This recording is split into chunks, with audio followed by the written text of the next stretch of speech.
Bismillahirrahmanirrahim. Assalamualaikum warahmatullahi wabarakatuh. Alhamdulillahirrabbilalamin. Assalatu wassalamu ala asyrafil anbiya wal mursalin sayyidina wa maulana Muhammadin wa ala alihi washabihi ajmain.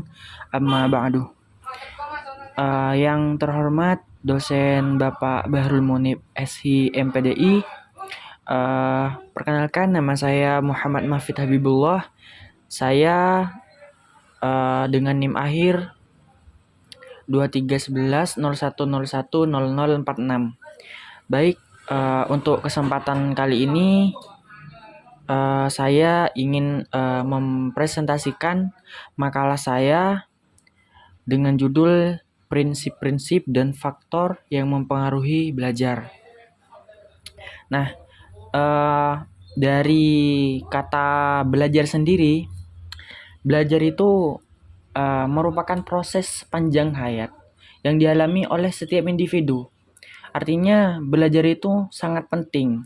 Kayak memang setiap individu, setiap manusia itu memang pasti dipertemukan dengan proses pembelajaran. Nah, dari proses pembelajaran ini manusia itu memperoleh pengetahuan, keterampilan, dan sikap yang diperlukan untuk hidup dan berkembang. Jadi, belajar ini memang sangat penting dalam kehidupan. Dengan belajar, manusia itu bisa dapat pengetahuan atau ilmu. Namun,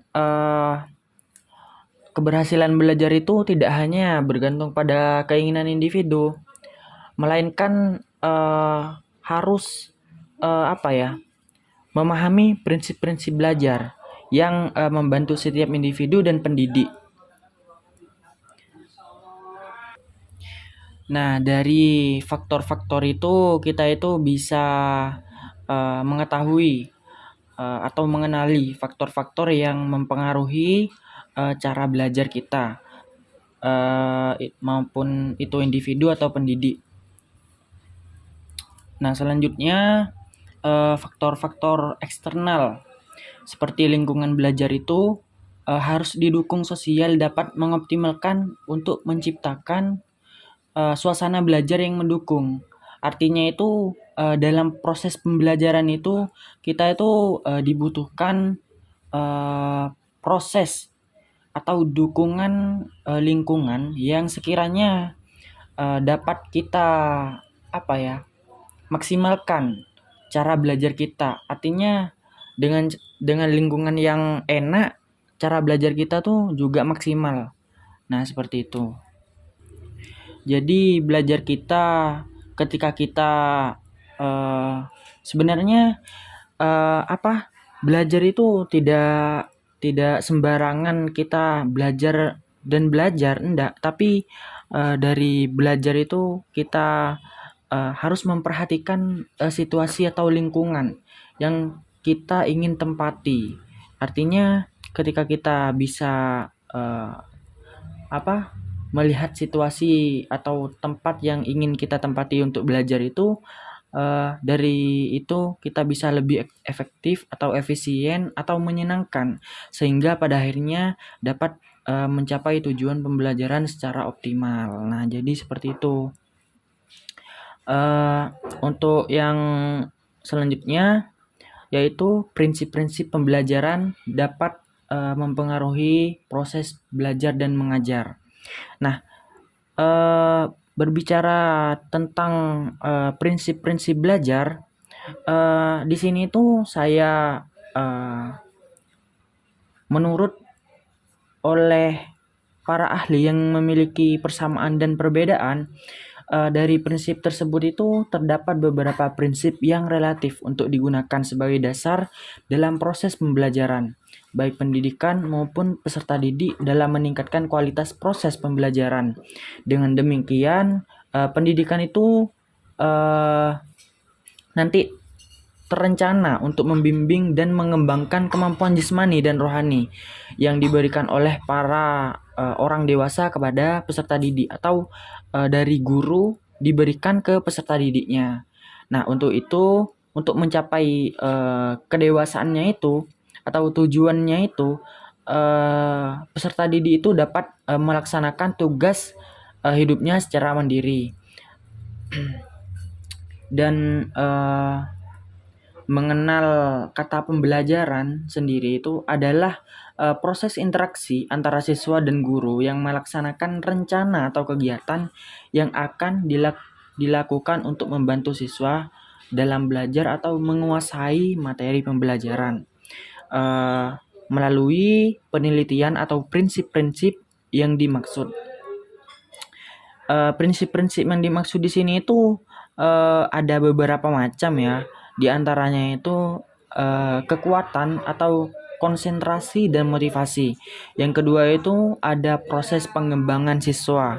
Terus yang ketiga itu ada cara belajar siswa dan yang keempat ada cara menghubungkan antara mengajar dan belajar. Terus yang kelima ada pengambilan keputusan untuk pengelolaan. Pengelolaan PBM atau cara belajar gitu. Nah, baik penjelasan untuk yang pertama yaitu kekuatan konsentrasi dan motivasi. Nah, maksudnya itu dari proses pembelajaran itu nanti timbul atau adanya konsentrasi atau pengetahuan yang disampaikan oleh peserta didik. Nah, dari konsentrasi itu nanti yang disampaikan oleh guru yang memberikan materi ke peserta didik itu akan muncul seketika materi tersebut sesuai dengan kebutuhan siswa. Sehingga siswa itu termotivasi untuk mempelajari secara serius. Dan motivasi sendiri itu dapat diibaratkan sebagai mesin dalam mengemudi dalam mobil. Jadi motivasi itu juga berhubungan erat dengan minat. Yang artinya ketika siswa ingin belajar atau memahami bagaimana cara belajar siswa itu agar menarik atau bisa konsisten dalam belajar, dari itu guru tuh harus memberikan motivasi. Nah, motivasi di sini itu sangat penting bagi siswa agar siswa itu nantinya bisa belajar lebih maksimal dan lebih menyenangkan dari motivasi yang sudah diberikan oleh guru. Nah, terus yang kedua itu ada proses pengembangan siswa. Nah, proses pengembangan siswa di sini itu di kalangan para guru atau orang tua itu terkadang timbul pernyataan seperti membuat perbedaan substansi dalam merespon pembelajaran. Nah, jadi ya mungkin tahapan perkembangannya itu mungkin lebih perlu dipahami sebagai bahan pertimbangan pokok dalam penyelenggaraan proses pembelajaran. Nah, jadi seperti itu mungkin dari proses perkembangan siswa ini mungkin harus lebih dimaksimalkan agar siswa itu bisa memahami materi atau perkembangan dalam belajar. Nah, seperti itu.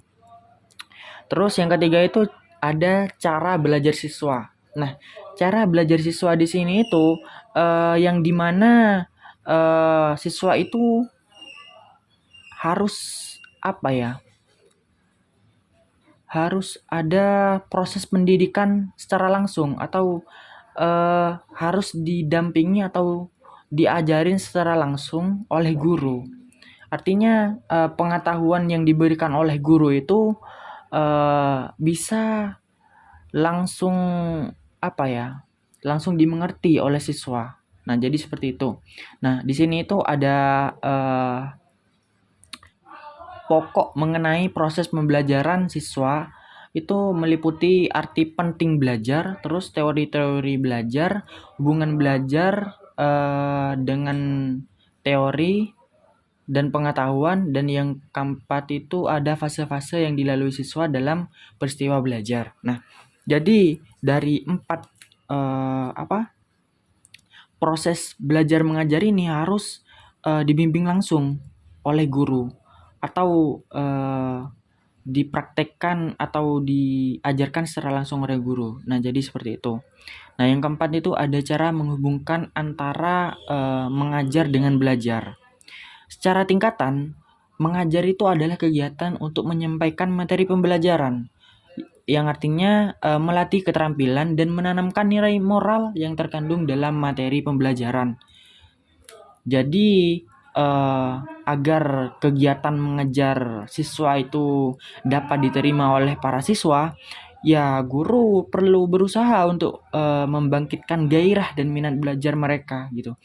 Artinya dalam hal ini itu sangat diharapkan oleh para calon guru untuk memahami model-model mengajar, yang artinya harus menggunakan metode-metode belajar dan strategi yang dapat diterapkan dalam saat proses belajar mengajar secara langsung. Nah, jadi seperti itu, teman-teman. Untuk yang kelima ini pengambilan keputusan untuk pengelolaan PBM. Dari ini tuh mungkin seorang guru tuh harus dituntut untuk menjadi figur atau sentral yang kuat dalam berwibawa, yang artinya untuk memenuhi apa ya, kayak guru tuh harus dituntut mampu mendapatkan diri pengambil keputusan atau pembuat keputusan yang penuh perhitungan untung rugi berdasarkan kajian psikologi. Jadi untuk mencapai sukses, seorang guru itu hendaknya memandang dirinya sendiri sebagai profesional, sehingga perilaku yang ditampilkan guru bersangkutan dengan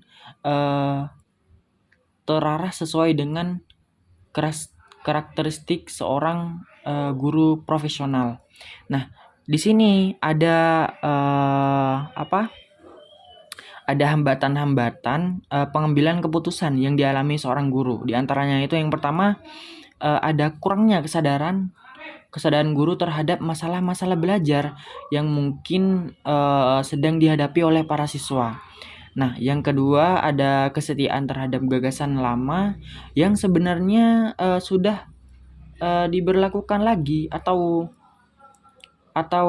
ya sebaliknya gitu. Nah, yang ketiga ada kurangnya sumber-sumber informasi yang diperlukan. Untuk yang ketiga, yang keempat ada cematan atau observasi terhadap situasi belajar mengajar atau hambatan yang mungkin muncul dari perbedaan hambatan antara guru dengan siswa. Nah, jadi sebagai guru untuk mengajar siswa harus memahami hambatan-hambatan yang sudah seharusnya guru pahami untuk sebelum mengajar siswanya. Nah, jadi ya seperti itu. Terus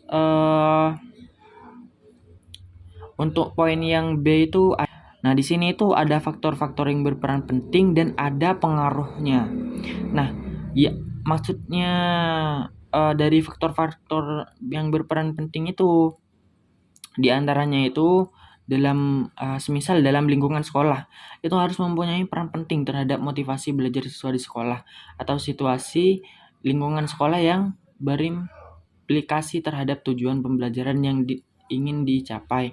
Nah, di sini sesuai apa yang saya jelaskan tadi yang pertama, yaitu situasi lingkungan sekolah atau nanti tuh ketika siswa ingin belajar harus memperhatikan situasi lingkungan terlebih dahulu agar siswa yang nantinya ingin belajar itu pasti ada kenyamanan dalam pembelajaran sehingga menimbulkan proses pembelajaran yang maksimal atau dicapai nanti dari pemahaman apa yang sudah dipelajari.